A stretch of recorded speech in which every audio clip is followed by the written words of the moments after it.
The pristine, sun-drenched quiet of Willow Creek Estates was shattered, not by a crash or a siren, but by the crisp tearing sound of an adhesive sticker being peeled.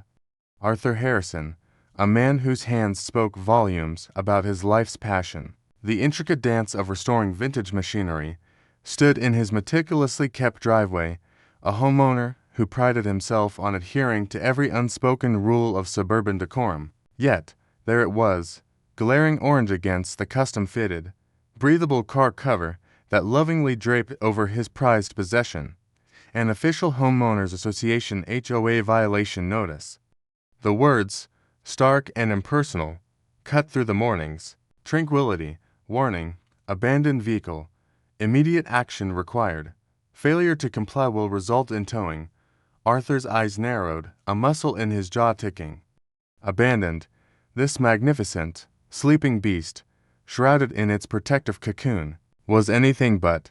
This was his 1957 Mercedes-Benz 300 SL Gullwing, automotive legend, a whisper of a bygone era, currently undergoing the final, delicate stages of a 7-year restoration that consumed his every waking thought. Arthur lived for these moments, the quiet, meticulous work of bringing history back to life. Every screw, every rivet, every curve of polished chrome on the Gullwing represented not just engineering brilliance, but a personal journey, a connection to a time when cars were more than mere transportation. They were statements of art and ambition. He had acquired the vehicle years ago, a barn find shrouded in mystery, its potential hidden beneath layers of dust and neglect. His dream was to restore it to its original glory, an exact, painstaking recreation of its factory-fresh state, making it not just roadworthy, but museum-worthy. He meticulously sourced original parts from across the globe, spent countless hours in his garage, a sanctuary filled with specialized tools and the faint scent of oil and vintage leather. The car, while stationary in his driveway for this final restoration phase, was legally registered, insured, and started regularly, its powerful engine humming a promise of revival. It was simply waiting for a few critical, custom-fabricated components that were still weeks, perhaps even a month, away from arriving. To the uninitiated, or perhaps to the overly zealous, it might have appeared static, perhaps even forgotten. But to Arthur, it was a sleeping giant, brimming with life and history. The Homeowners Association of Willow Creek Estates, however, saw the world through a much narrower lens, dominated by a small, self-important committee, led by the indomitable MRS, Dorothy Jenkins. Their sole mission seemed to be upholding a rigid, almost dystopian vision of suburban uniformity. Their rulebook was thicker than a phone directory, detailing everything from the acceptable shade of beige for house paint to the precise height of lawn grass. Visual appeal was their mantra, property values their battle cry. Arthur, a quiet and respectful resident for over a decade, had always found their micromanagement tiresome but largely tolerable. He pruned his hedges, kept his lawn immaculate, and never allowed a stray leaf to linger on his property. But this was different. This wasn't about a rogue garden gnome. This was about his passion, his life's work, the very essence of what made his property unique within a sea of sameness. He knew their rules stipulated that vehicles must be operational and regularly used, and that junk or unsightly vehicles were prohibited. He had assumed, perhaps naively, that as carefully covered, valuable classic would be an exception, or at least understood. The warning notice, however, offered no such grace. It cited Article 7, Section B, Subsection 3, Aesthetic Violations, Stationary Vehicles. It declared his car an impediment to neighborhood aesthetics and set a non-negotiable deadline, 72 hours. 72 hours to remove the unsightly vehicle or face immediate towing at the owner's expense. The penalty for noncompliance was not just the towing fee, but an escalating series of fines that could quickly skyrocket into the thousands. Arthur felt a surge of disbelief, then a slow burn of indignation. They hadn't even attempted to make contact before slapping on this notice. They hadn't asked, They had simply judged, condemned, and threatened. He looked from the bright orange sticker to the sleek, hidden form beneath the cover.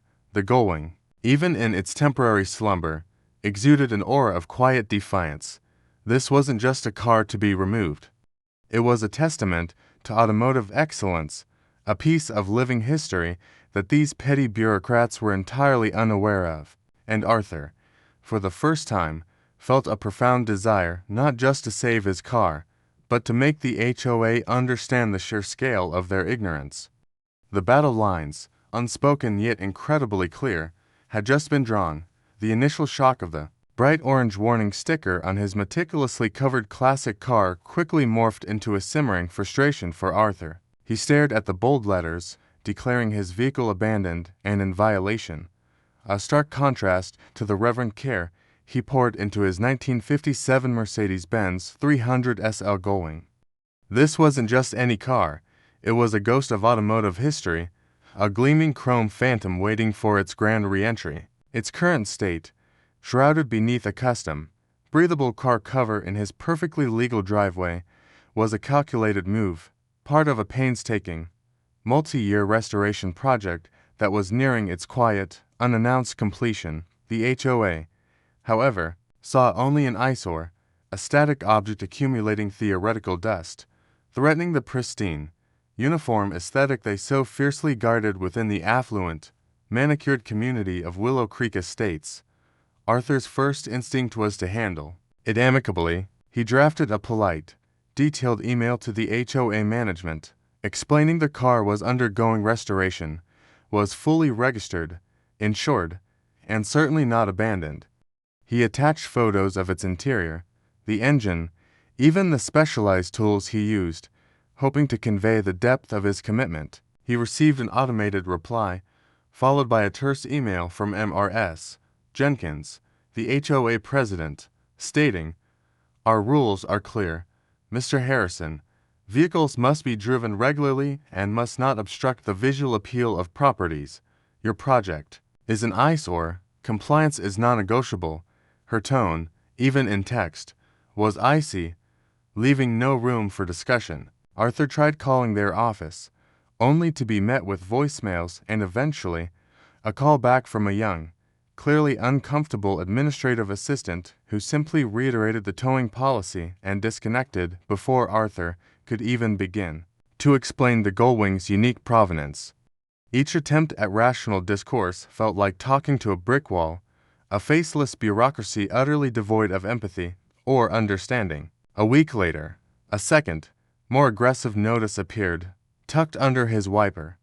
This one included a fine of $250, escalating to $500 if not resolved within 3 days, and a final, ominous warning that towing would commence on the 4th day without further notice. The word abandoned was highlighted, almost mocking him. Arthur's jaw tightened. He knew other residents had complained about the HOA's draconian rules, the specific shade of paint allowed on mailboxes, the exact height of shrubbery, the almost comically strict restrictions on holiday decorations. But this felt personal. This wasn't just about a car. It was about an entire philosophy of rigid control, about a group of self-appointed guardians who saw uniformity as paramount, even at the expense of individual passion or unique pursuits. He walked around the shrouded car, running his hand over the taut fabric. Beneath it, the Gullwing breathed, a marvel of engineering and design, a testament to an era of unbridled automotive artistry. Its silver curves, still mostly hidden, held secrets that these petty bureaucrats couldn't possibly fathom. His closest friend, Chloe, a graphic designer with an eye for detail and a healthy disdain for conformity, visited that evening. She saw the new notice and whistled. "They're really leaning on you, huh?" she observed. Arthur sighed, running a hand through his hair. "They just don't get it, Chloe. They see a lump under a cover. They don't see a piece of history, a work of art." He hesitated, then pulled back a corner of the cover, revealing a sliver of the polished chrome trim around the passenger window and a hint of the iconic upward opening door. You know this isn't just any 300 SL, right? He whispered, his voice tinged with reverence. Chloe's eyes widened. What? Is it a celebrity's old ride? Did Elvis own this? Arthur chuckled softly. Even better. This specific chassis, this one, he tapped the hidden bodywork gently, was actually part of a small, experimental batch designed for a secret high-altitude endurance race that was later canceled to Cold War tensions. It has unique lightweight alloys and a modified fuel injection system that only a handful of engineers ever knew about. There are only two others known to exist in the world, and this one is the most pristine. That's why it's been under wraps. I'm finishing the final, delicate recalibrations, replicating the original setup. It's essentially a pre-production prototype, a missing link in automotive history. Chloe's jaw dropped. So, you're telling me you have a museum piece just sitting here, waiting to be towed by Mrs. Jenkins because it looks abandoned? Arthur nodded, a wry smile playing on his lips. Precisely. The absurdity of the situation weighed heavily on Arthur, but a spark of defiance also ignited within him. He considered revealing the truth to the HOA in a final, desperate plea, but something held him back. Perhaps it was the thought of their smug, dismissive faces, or the perverse satisfaction of watching them dig their own hole. Why should he make it easy for them? Why should he just hand over the solution when they had been so deliberately unhelpful? He wanted them to truly understand the magnitude of their oversight, not just acknowledge it. The car's low hum, a subtle whir of its specialized climate control system beneath the cover, felt like a living thing, silently urging him on. The looming deadline, now just hours away, was a direct challenge, the final red to warning sticker, affixed directly to the car cover by an HOA enforcement officer who seemed to derive perverse pleasure from his job, cemented his decision. He wouldn't just tell them, he'd show them, and it would be glorious. He stepped back, a determined glint in his eye, ready for whatever came next. The final red to warning sticker, an aggressive slash across the pristine white of his car cover, solidified Arthur's resolve. The time for polite appeals and futile explanations was over. The HOA, particularly Mrs. Jenkins, had proven impervious to reason, deaf to logic. They wanted a fight, and Arthur, with his quiet intensity and his boundless devotion to the Gullwing, was ready to give them one. He retreated into his garage, his sanctuary, where the soft glow of his workbench lamp illuminated blueprints, schematics, and an ever-growing stack of meticulously categorized documents related to his 1957 Mercedes-Benz 300 SL. This wasn't just about saving his car from a tow truck. It was about protecting a piece of history, about standing up to petty tyranny, and, perhaps, about delivering a very public, very humiliating lesson to those who wielded power without understanding. His immediate goal was to prove, unequivocally, that his Gullwing was not abandoned or unsightly, but a living, breathing artifact of unparalleled historical and monetary value. He began by delving deeper into the car's already extensive provenance. He pulled out the original bill of sale, faded but legible, showing its purchase by a reclusive European industrialist. Then came the real treasure, a series of letters and internal Mercedes-Benz memos, acquired through years of diligent searching and hefty sums at private auctions, confirming the car's unique chassis number was indeed part of that elusive experimental batch. These documents, some still bearing faint German watermarks, detailed the modifications, the lightweight aluminum body panels, the specially tuned fuel injection system, the reinforced suspension, all designed for the canceled high-altitude endurance race.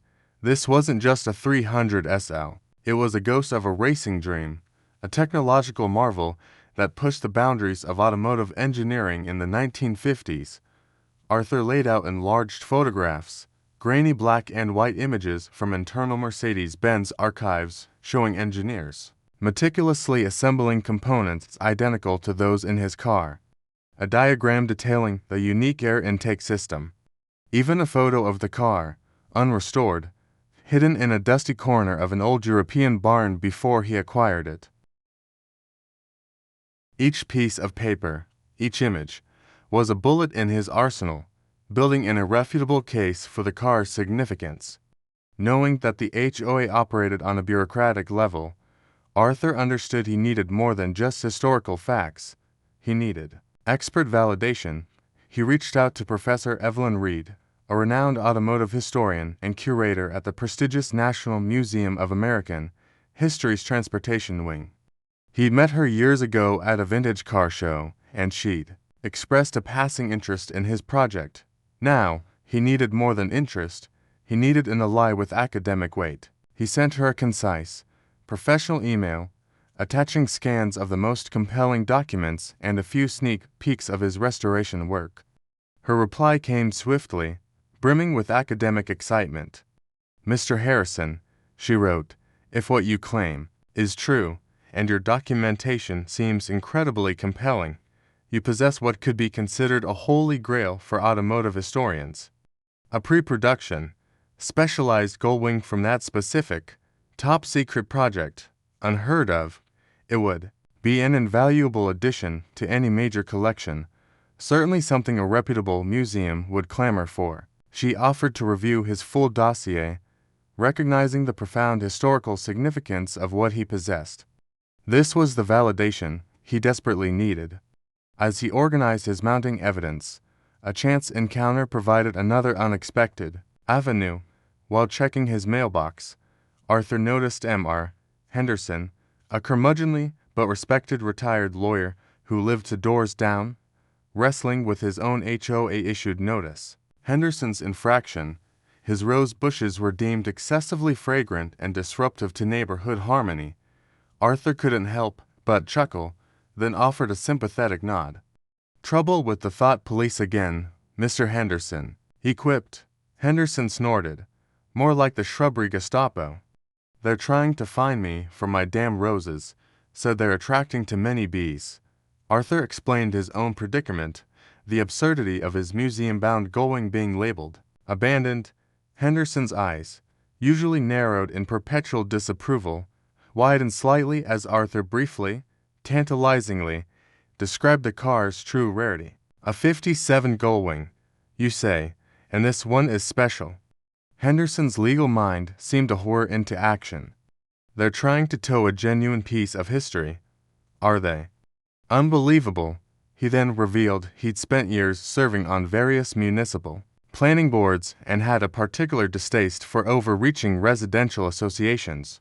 "Tell you what, Arthur," Henderson declared, his voice losing its usual grumble, "bring me all your papers. Every last one. This isn't just about your car now. This is about challenging their out power." The alliance was formed, with Professor Reed's academic endorsement on standby and Mr. Henderson's legal expertise now committed.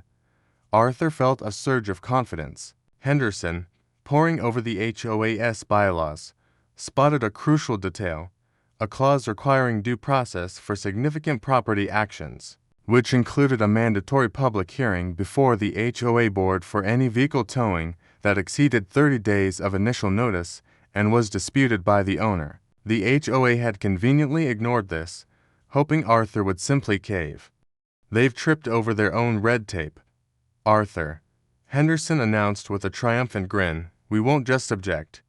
We'll demand a formal hearing, and we'll bring enough evidence to not only shut them down, but make them look like complete fools." The plan solidified. Arthur would formally request the public hearing, using Henderson's expertise to navigate the procedural traps. Professor Reed would provide an expert affidavit, potentially even a live testimony, confirming the Gullwing's unparalleled historical significance. The local press, always eager for a story of underdog triumph against bureaucratic overreach, would be discreetly tipped off. This wouldn't be a quiet appeal. It would be a meticulously orchestrated, public spectacle designed to expose the HOA's ignorance and celebrate the true value of passion and history. The day of the hearing was set for 2 weeks out, giving Arthur just enough time to gather the last, crucial piece of evidence and prepare for the grand unveiling of his legendary machine. The air in the Willow Creek Estates Community Hall was thick with anticipation, a palpable tension that clung to every carefully arranged folding chair.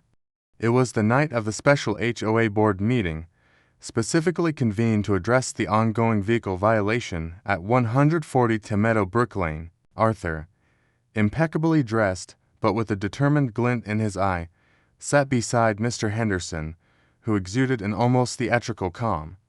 Chloe, armed with her phone, was discreetly positioned near the back, ready to capture every unfolding moment. The room was packed, not just with the usual contingent of busybody residents, but with curious onlookers drawn by whispers of a contentious showdown.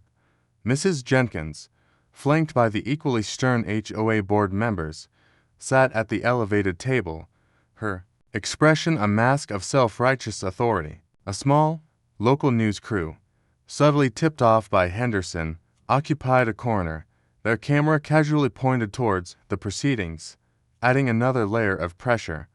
Mrs. Jenkins called the meeting to order, her voice crisp and commanding, devoid of any warmth. "Good evening, residents. We are here tonight to resolve a persistent violation that threatens the aesthetic integrity and property values of our community." She then launched into a carefully rehearsed monologue, detailing Article 7, Section B, Subsection 3, projecting images of Arthur's covered car on a screen behind her. For weeks, Mr. Harrison's vehicle has been an eyesore, a clear breach of our covenants. Despite multiple warnings and fines, he has failed to comply. Our only recourse, for the good of Willow Creek, is to proceed with towing. Her presentation was punctuated by murmurs of agreement from a few staunch HOA loyalists, but a growing discomfort rippled through the rest of the room. She concluded with a flourish, "We have exhausted all diplomatic avenues. Mr. Harrison, do you have anything to add before we proceed with the board's final vote?" Her tone implied it was a mere formality, a public shaming before the inevitable. Arthur rose slowly, carrying a slim, elegant presentation folder. He walked to the podium, his gaze sweeping across the room, meeting Mrs. Jenkins's condescending stare head-on. "Thank you, Mrs. Jenkins," he began, his voice calm, clear, and surprisingly resonant. "I appreciate the opportunity to clarify the situation regarding my vehicle." He paused, letting the words hang in the air. "The vehicle in question is not abandoned, nor is it an eyesore. It is, in fact, a 1957 Mercedes-Benz 300 SL Gullwing." A few gasps rippled through the audience. Even Mrs. Jenkins blinked, momentarily thrown off her stride. However, Arthur continued, his voice gaining a quiet power. "This particular Gullwing is not just any classic car, it is a unique, irreplaceable piece of automotive history."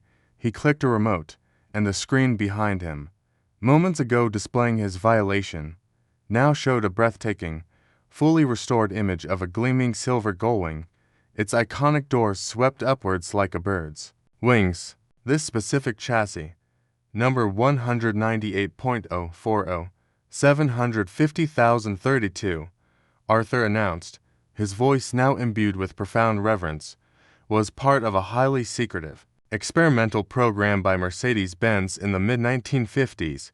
It was one of only 3 prototypes equipped with ultra-lightweight magnesium alloy body panels and a pioneering, high-pressure direct fuel injection system designed for a covert high-altitude endurance race that, due to geopolitical tensions, was ultimately cancelled. He clicked again, and the screen displayed faded, authenticated documents, internal Mercedes-Benz memos, design schematics annotated with unfamiliar technical terms, and grainy black and white photographs of his exact car on a test track.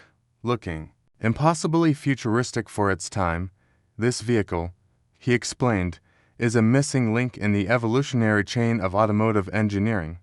It represents a technological leap forward that was never publicly disclosed, a secret kept for decades. He paused, allowing the weight of his words to settle.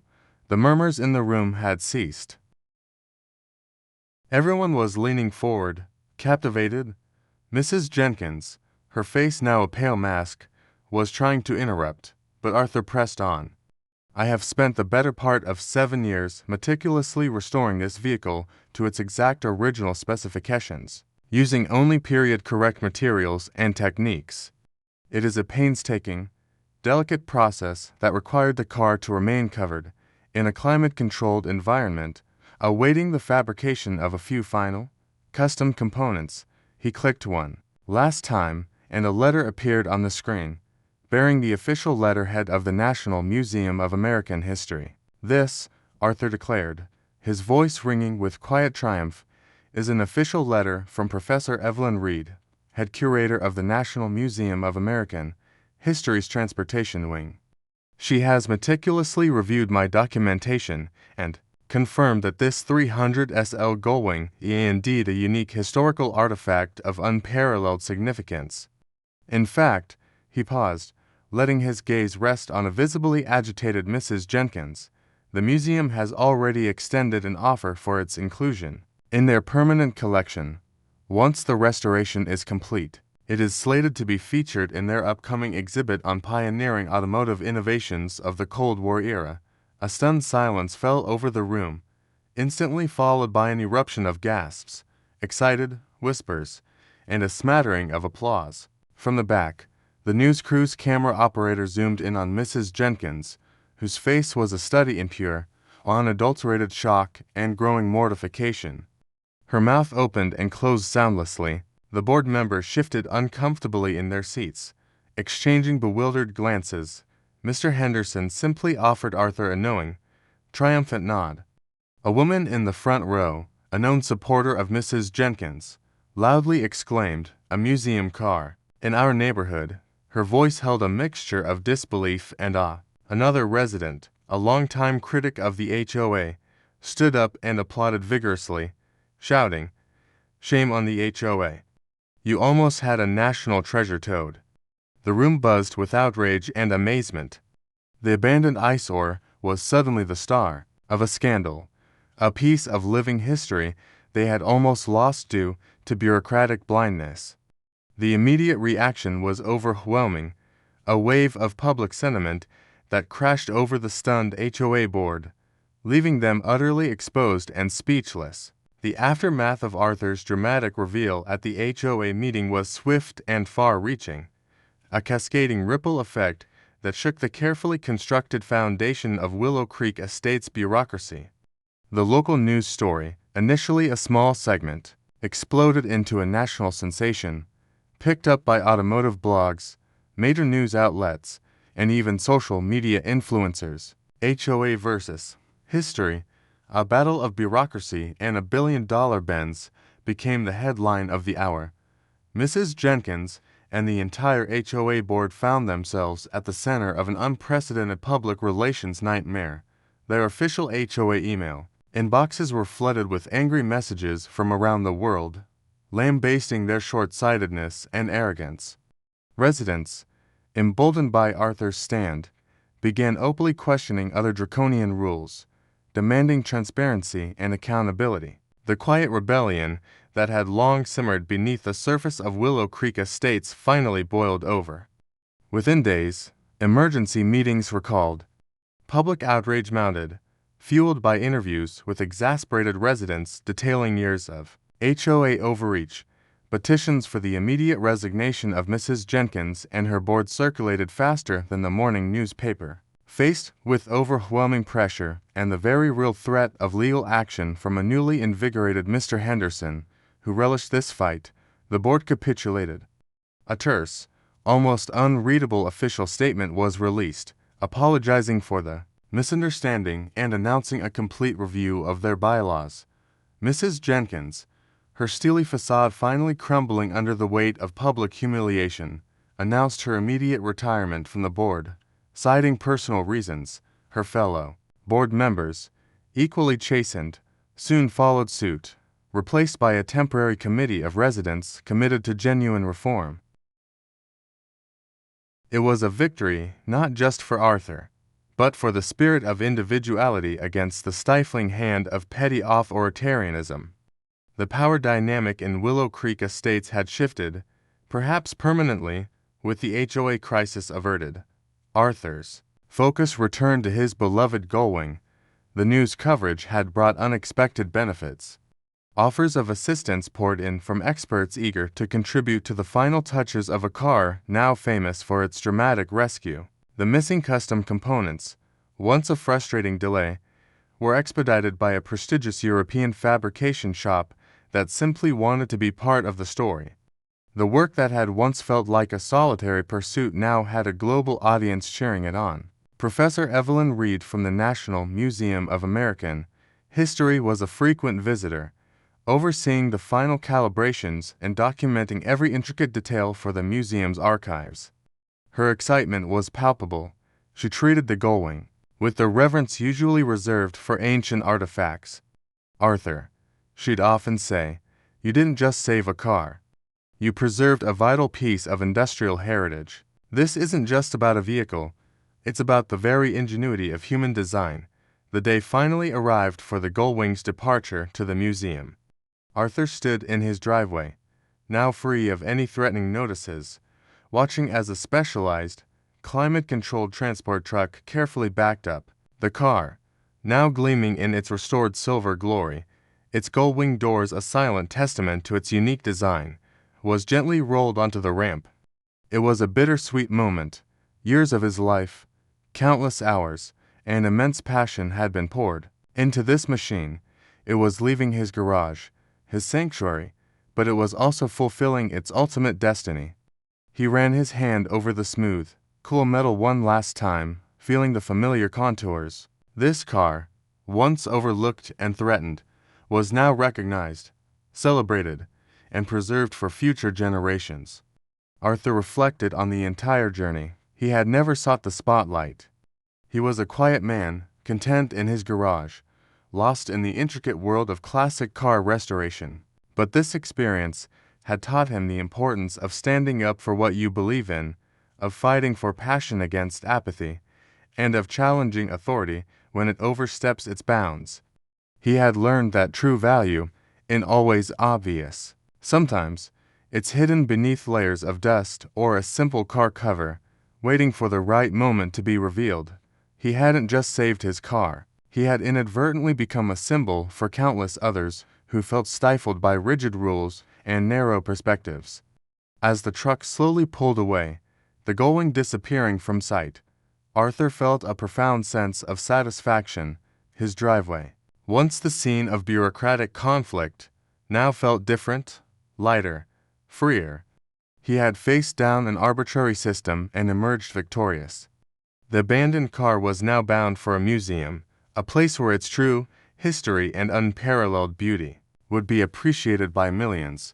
He knew his garage would feel a little emptier, but his heart felt full. The saga of the threatened classic had concluded, transforming a quiet enthusiast into an unlikely hero, and securing the legacy of a truly extraordinary machine.